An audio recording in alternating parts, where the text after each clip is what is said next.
राज्यातील प्रत्येक ग्रामपंचायतीचे डिसेंबर 2028 पर्यंत हर घर जल प्रमाणीकरण साध्य करणे तसेच पाणीपुरवठा योजनांचे सक्षम संचलन आणि देखभाल सुनिश्चित करण्याची प्रमुख उद्दिष्टे डोळ्यापुढे ठेवून केंद्र सरकारचे जलशक्ती मंत्रालय आणि महाराष्ट्र शासन यांच्यात गुरुवारी नवी दिल्ली येथे सामंजस्य करार पार पडला। या प्रसंगी मुख्यमंत्री देवेंद्र फडणवीस हे नागपुरातून दूरदृश्य प्रणालीद्वारे सहभागी झाले होते। केंद्रीय मंत्रिमंडळाने अलीकडेच जलजीवन मिशन कार्यक्रमास डिसेंबर 2028 पर्यंत मुदतवाढ दिली असून या नवीन टप्प्याला जलजीवन मिशन 2 असे संबोधण्यात येणार आहे। त्या अनुषंगाने राज्यांनी संरचनात्मक सुधारणा, कालमर्यादेचे पालन, योजनांची शाश्वतता आणि नागरिक केंद्रित सेवांचे वितरण सुनिश्चित करण्यासाठी हा सामंजस्य करार पार पडला। या करारात काही प्रमुख उद्दिष्टे ठेवण्यात आली आहेत।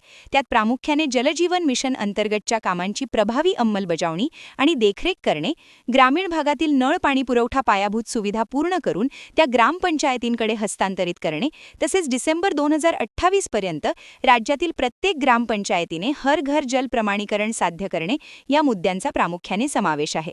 याशिवाय पाणीपुरवठा योजनांचे सक्षम संचलन आणि देखभाल सुनिश्चित करण्यासह जिल्हा व राज्य स्तरावर संरचनात्मक सुधारणा घडवून आणण्यासाठी पेयजल शाश्वतता आराखडा स्वीकारणे या उद्दिष्टांचाही समावेश या सामंजस्य करारात आहे।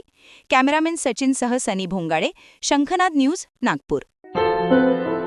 क्या हुआ बहू? माँ, पाइल्स की बहुत तकलीफ हो रही है। तो तुम गुदरोग सर्जन के पास क्यों नहीं गई?